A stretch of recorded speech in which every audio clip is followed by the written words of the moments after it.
Président, ministre, collègues, après l'heure de parole du gouvernement, je n'ai que 10 minutes de temps de parole. Je serai donc aussi direct que vous vous y attendez. On a bien vu aujourd'hui que vous avez changé de ton depuis ce que vous disiez il y a quelques jours. Peut-être vous êtes-vous vous-même effrayé des conséquences de ce que vous avez déclenché. Alors, pourquoi attiser cette braise-là, Monsieur Édouard Philippe et Monsieur Macron? Vous avez décidé délibérément d'injecter une dose de poison de méfiance et de discorde dans les veines du pays. Comment osez-vous dire qu'aborder ce sujet, ce serait lever un tabou, en finir avec un déni de la réalité? Comment osez-vous dire que notre pays a été privé de discussion sur ce sujet? La famille Le Pen en a fait son programme depuis 40 ans. Ça fait 40 ans que les mêmes arguments viennent sur la table, 40 ans qu'on fait les mêmes répliques et 40 ans que le peuple français prend ses dispositions électorales en parfaite connaissance de cause. Et le Parlement, il en parle à la moyenne d'un texte par an. Et depuis le début du quinquennat, c'est la 3e fois que vient devant cette Assemblée la question de l'immigration. Autant de bavardage aux conséquences cruelles pour ceux qui en subissent les conséquences. Et quel est le bilan de ce travail législatif? Voilà ce dont vous ne nous avez rien dit, Monsieur le Premier ministre. Quel est le bilan de toutes ces mesures? À quel moment a-t-il été fait? Et en particulier les vôtres, puisque vous avez fait 2 textes. Rien.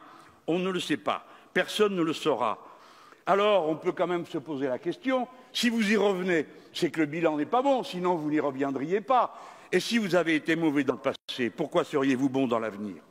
En réalité, nous sommes convoqués pour fournir le décor d'une nouvelle opération de propagande dans une campagne électorale permanente. À mon avis, le pays mérite mieux. Comme vous avez échoué à faire rêver d'être milliardaire, comme en traversant la rue on ne trouve pas de boulot, et comme les grands débats à répétition saoulent, vous remettez en circulation le grand lien social de notre époque, le moment de buzz permanent, la peur et la méfiance. La peur de tout le monde et surtout de ce qui est différent et imprévu. Vous avez choisi de faire, que vous le vouliez ou non, de nouveau de la figure de l'immigré, celle du bouc émissaire des problèmes du pays. L'immigré plutôt que le financier qui pille notre pays, sur lequel vous ne dites rien. L'immigré plutôt que le fraudeur du fisc qui vole chaque année 80 à 100 milliards à ce pays. L'immigré plutôt que les corrompus qui ont bradé l'industrie du pays à l'étranger.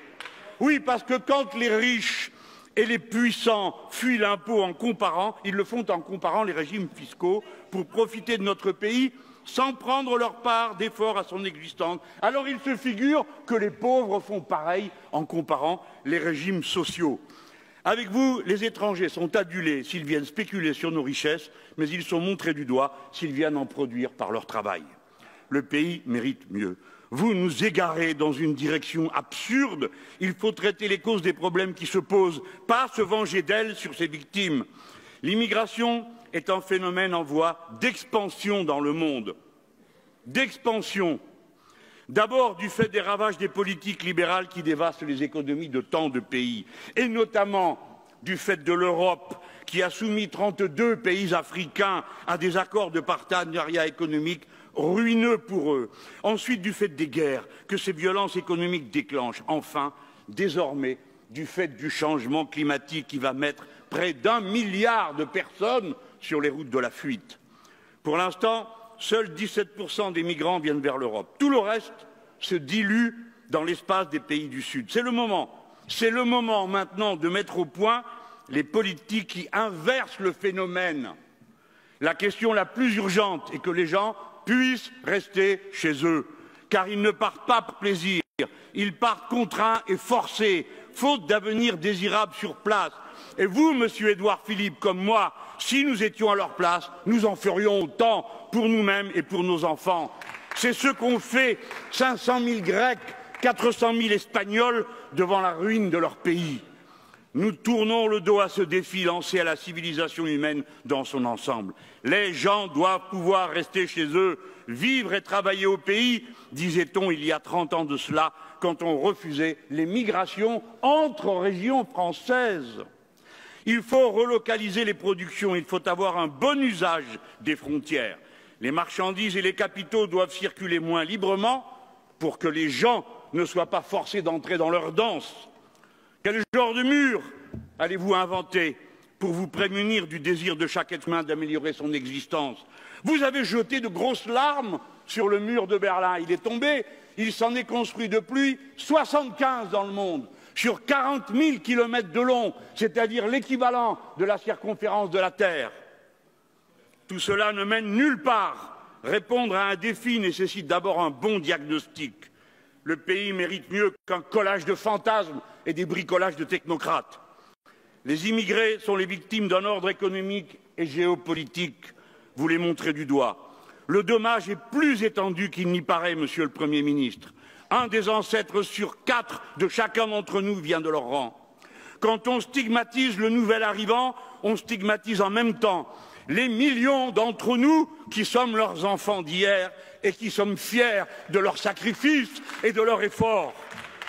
Le président a osé dire que les milieux populaires n'avaient pas la chance qu'auraient les bourgeois de ne pas fréquenter les étrangers. C'est son vocabulaire, pas le mien. Le pays mérite mieux, car les bourgeois, figurez-vous, fréquentent aussi les étrangers. Mais ce ne sont pas les mêmes. Ils ne s'en rendent pas compte parce qu'ils appartiennent à la même classe sociale. Quant aux milieux populaires, ils ont été parqués de force aux mêmes endroits. Vous voulez mieux mélanger les populations, on y sera favorable. Mais dans l'intervalle, pourquoi stigmatiser ceux qui s'y trouvent? Que savez-vous des milliers d'entre eux qui en viennent et qui sont l'orgueil des réussites de la patrie? Regardez les bancs de cette Assemblée et vous verrez aussi comment la France se fabrique. Et quand bien même, vos enfants sont-ils prêts à se lever à 5 heures du matin pour aller nettoyer les bureaux, prêts à aller respirer l'asphalte, à verser sur les routes, à garder les gosses des autres, à domicile? J'en passe. Pensez de temps à autre à dire merci, quel que soit le statut des personnes. Imaginez ce cauchemar, collègues. Un jour, les immigrés partent tous, fatigués d'être maltraités comme ils le sont. La sécurité sociale serait instantanément ruinée, faute de cotisants en nombre suffisant. L'économie s'effondrerait par anémie de la consommation populaire parce qu'il lui manquerait des centaines de milliers de bras et de têtes qui la font tourner aujourd'hui. Et la France, que devient alors la France? Il faut aimer la France, il faut savoir qui elle est pour comprendre tout ce qu'elle peut faire. Avec le droit du sol, le peuple français peut faire France de tout bois. Nous sommes une nation républicaine, c'est-à-dire que notre devise peut s'appliquer à tout être humain, quelle que soit sa culture ou son ethnie de départ. Nous sommes donc une nation universaliste, ou bien nous ne sommes plus la France. La réponse au problème que soulève inévitablement toute immigration, grande ou petite, tient en peu de mots. Nous n'avons pas besoin de nouveaux camps de rétention, ni de nouvelles règles et de lois. Nous avons besoin de davantage de professeurs des écoles, davantage de formation professionnelle, davantage de logements de qualité, davantage de travail à se répartir. Nous avons besoin de milliers de bras et de têtes au travail, bien préparés pour réaliser l'immense transition écologique de l'agriculture, de l'industrie et pour affronter les conséquences du changement climatique désormais engagé. Il faut du travail de plus pour équilibrer les comptes sociaux et les retraites et disperser les jalousies et les compétitions de personnes.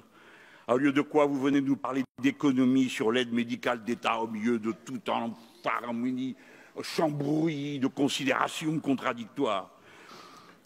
Oh, on s'en fout. Mais oui, tout ça, vous picorez sur les bords pour à la fin reprendre dans l'assiette ce que vous avez donné aux gens.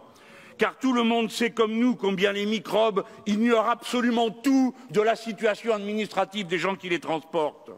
Refuser de soigner un malade est un comportement humainement inacceptable. Comme c'est aussi un comportement comptablement absurde. Mais si vous venez de dire le contraire, ne vous en cachez pas, vous vous dissimulez. Si on ne soigne pas les gens au départ des maladies, non seulement ils contaminent les autres, mais ensuite, quand ils arrivent à l'hôpital, leur situation et leur état est aggravé et alors ils coûtent 50% de plus cher qu'auparavant. Mieux vaudrait faire des économies ailleurs. Par exemple, en récupérant l'argent de la fraude sociale des entreprises qui coûte 7 à 9 milliards d'euros à la sécurité sociale. Intéressez-vous plutôt au travail détaché qui oblige des centaines de milliers de personnes à une vie d'esclavage. Le travail détaché qui engendre des milliers d'emplois perdus pour ceux qui vivent ici. Ce débat ne se conclut par aucun vote, aucune proposition. La France mérite mieux. Attention aux apprentis sorciers qui menacent de briser la matrice qui produit la patrie républicaine des Français en tapant sur le clou de l'immigration. J'appelle les millions de binationaux et les enfants de ces longues et belles histoires de vie commencées ailleurs, ceux de la première ou de la deuxième génération, à s'exprimer pour dire qu'ils en ont assez d'être la chair à canon électorale. La France est notre partie républicaine commune, elle est le lieu de notre avenir en commun, elle est à tous ceux qui la font vivre et qui l'aiment.